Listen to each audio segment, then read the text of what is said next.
Yo, what's going on? This is OnDeck. I released a free drum kit. I've been very happy with everyone who's shown support, and I know I don't have a crazy amount of subs or anything like that, but I'm just so grateful to see people, reaching out, messaging, and people enjoying the videos that I wanted to give something back. So I've released a free drum kit with the link in the description below. We're going to cook something up using the sounds of the free drum kit. I can show you what y'all could do with these drum sounds. So we're actually going to start here with the drum track. I want to get something in here. We'll scroll down to my free kit. I do plan on dropping a much bigger version of this in the future, but I want to take my time with it, make sure it's perfect, then throw it up on my Gumroad. But for now, we'll use the free kit. We'll see what we can do with this.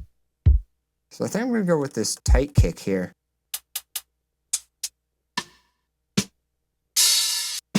Now, I usually keep my sounds at different volumes just straight out of the box, but for this one, we're doing it a little bit different. We have everything normalized and ready to go for you right in the pack.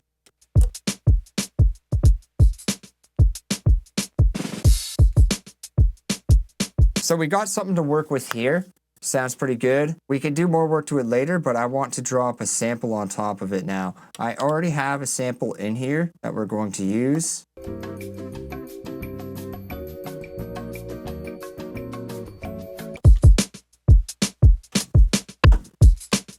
What the hell? So I have to shut down my MPC because I'm running into some sort of bug. I haven't had that happen before. That's weird. What the f is going on?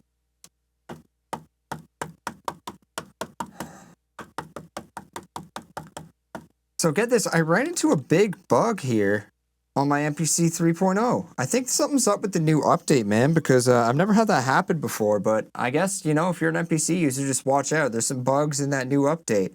But here's what I had for the drum pattern here. So I had like a steady hat that's just going. And what I did is I used this offset to put the same snare on the same pad with a lower velocity and fine tune. So it does like a double hit. These hats, I had the same hat to the pattern, but I resampled it. And when you resample it and you hit it twice, you get the first hit and the second. And then each one has a slightly different timing.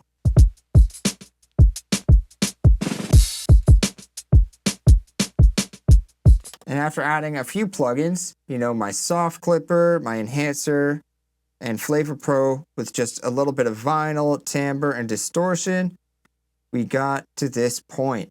Now, the glitch I had was it had my sample track here, but it just stopped playing any audio, and I have no idea why. So let's just do this over again. We'll just re-chop it, replay it to the melody.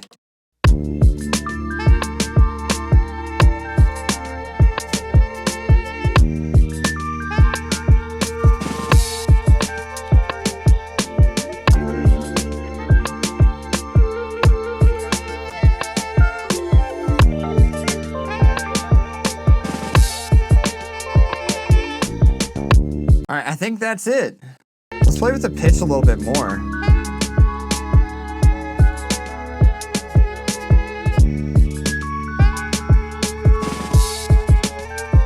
I like that actually. All right, so that resolves nicely with that bass line. Speaking of which, we're gonna duplicate this. We're gonna use the bass line in there because I love it. Oh, the best way to do this actually, start with your original sample track. Add a filter, and then filter out the bass on this.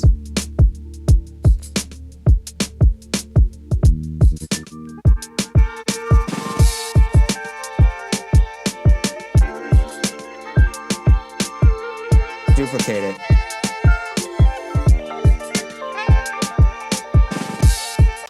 And then on your duplicated track, you just flip the filter over. Simple as that. And then you can cut a little bit harder if it's a little too muddy. Now let's EQ some of those bass frequencies. Let's do our sample processing now.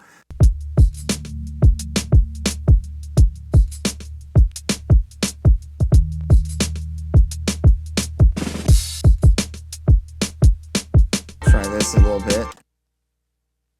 Let's use our low band. Get on that 150 probably.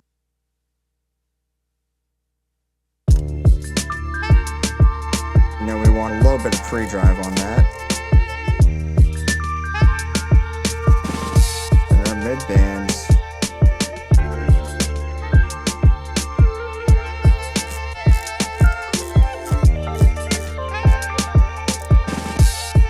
Want a little bit of cutoff. Install this so we can hear what it's doing exactly. It's kind of hard to use sometimes, but great. Oh, now we got that distortion too. Hell yeah. The fall should be short. Oh yeah, we can almost hear that like Reese tone to it now.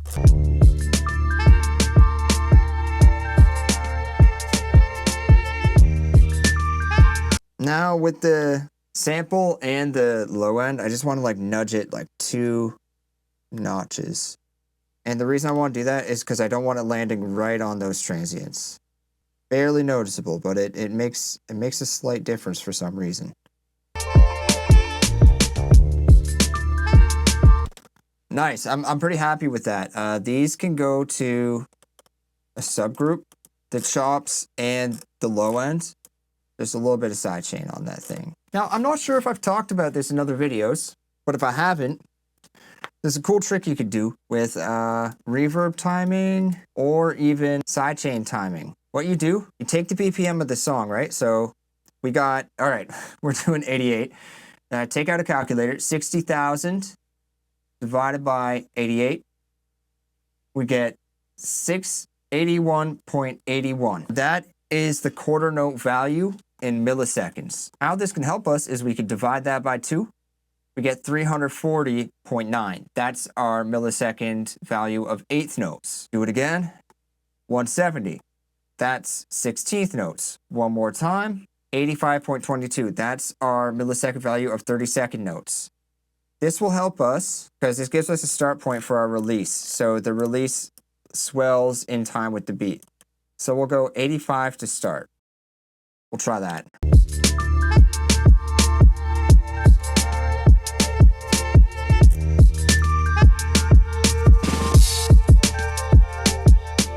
All right, so we're at that point now where we can start thinking about adding a layer, maybe 2 layers, and finishing this thing up. So it's just gonna be this one flute note, but we're going to filter it really hard to that like mid-range, and then we're gonna have it repeat. It's just gonna add a lot of fullness to the beat. That might not even be enough. So we're using this pad loop effect here so that if I have it on note on, it just bounces back and forth, so I can extend that note as long as I want. Do a little bit of attack and release, so you don't really hear this start and end point too much.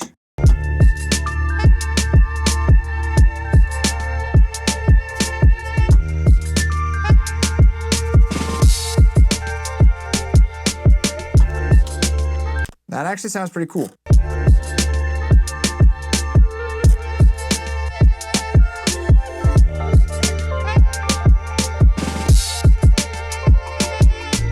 Now I need a really high layer that's going to help like emphasize the groove with like a LFO. I'll show you what I mean. Oh, that's so annoying. Oh my God, never mind. All right. It needs to be like barely audible. It's just there to emphasize the groove. It's not even there to make sound really.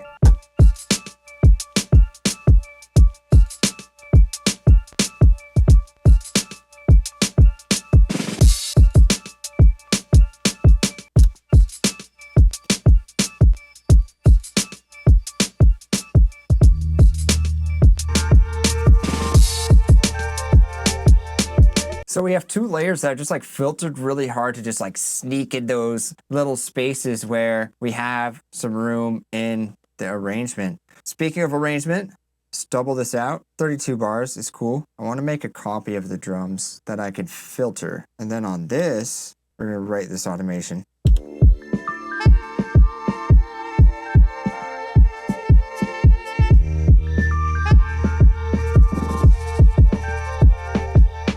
Oh, let's add effects first. Yeah, that's what I'm talking about. Let's add effects.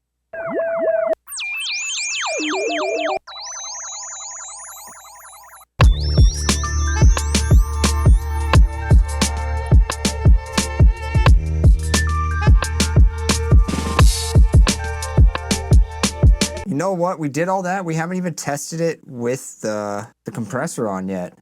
We have cassette sim on, but...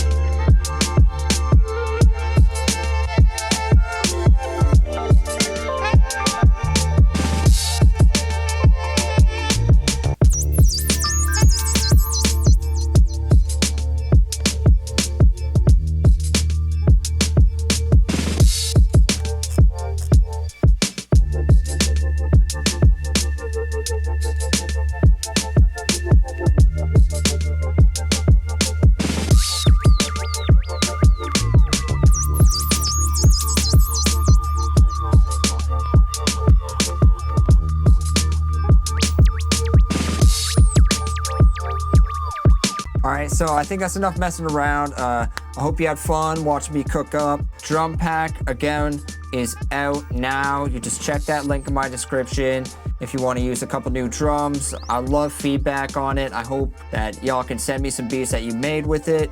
And yeah, keep cooking. Until next time, peace.